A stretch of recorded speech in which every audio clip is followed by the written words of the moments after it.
తెలంగాణ రాష్ట్ర రాజకీయాలు వేడెక్కాయి. నేడు రేపు కేటీఆర్ గారి అరెస్టు ఉండబోతున్నట్లు ప్రచారం అయితే జరుగుతుంది. అధికారం కోల్పోయిన తర్వాత బీఆర్ఎస్ పార్టీ రోజు రోజుకు దిగజారిపోతుంది. ఏకంగా ప్రభుత్వ ఉద్యోగులపైనే దాడులు చేస్తున్నారు అని చెప్పేసి కాంగ్రెస్ పార్టీ నాయకులైతే విమర్శిస్తున్నారు.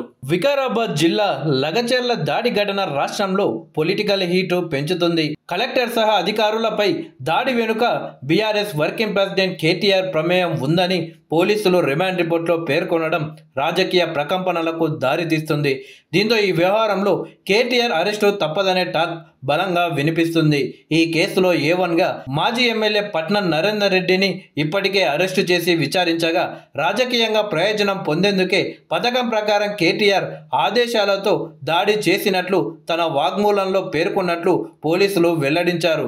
దాడికి ముందు ఈ కేసులో కీలక నిందితుడిగా ఉన్న భోగమోని సురేష్తో మాజీ ఎమ్మెల్యే పట్నం నరేందర్ 84 సార్లు ఫోన్లో మాట్లాడడం, పట్నం నరేందర్ కేటీఆర్తో రెగ్యులర్గా టచ్లో ఉండడం కీలకంగా మారిపోయింది. గత రాత్రే కేటీఆర్ను పోలీసులు అరెస్టు చేయబోతున్నారనే ప్రచారంతో హైదరాబాద్ నందినగర్లోని ఆయన ఇంటికి బీఆర్ఎస్ నేతలు, కార్యకర్తలు పెద్ద ఎత్తున చేరుకున్నారు. ఇవాళ తెల్లవారుజాము నుంచే బీఆర్ఎస్ ఎమ్మెల్యేలు, ఎమ్మెల్సీలు కేటీఆర్ ఇంటికి వచ్చి సంఘీభావం తెలుపుతున్నారు.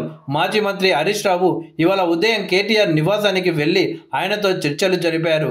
ఈ క్రమంలో ఏం జరుగుతున్నదనే టెన్షన్ బీఆర్ఎస్ శ్రేణుల్లో నెలకొంది.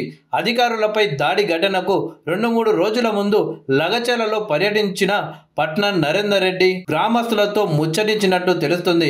మీ వెనుక నేనున్నా, కేటీఆర్, కేసీఆర్, హరీష్ రావు ఉన్నారు, కాంగ్రెస్ నాయకులు, సీఎం రేవంత్ రెడ్డి, కలెక్టర్ ఎవరు ఇక్కడికి వచ్చినా తరిమి కొట్టండి అని వారికి సూచించిన వీడియో ఇప్పుడు సోషల్ మీడియాలో వైరల్ అవుతుంది.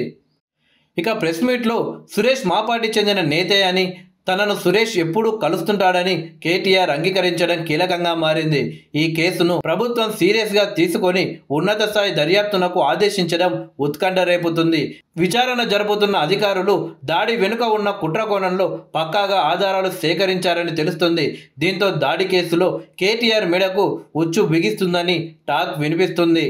మొత్తానికి రాష్ట్ర రాజకీయాల్లో కేటీఆర్ గారి అరెస్ట్ నేడు రేపో ఉండబోతుంది అని ప్రచారం జరుగుతున్న వేళ బీఆర్ఎస్ పార్టీ అధినేత కేసీఆర్ గారు మాత్రం ఉలుకు పలుకు లేదు.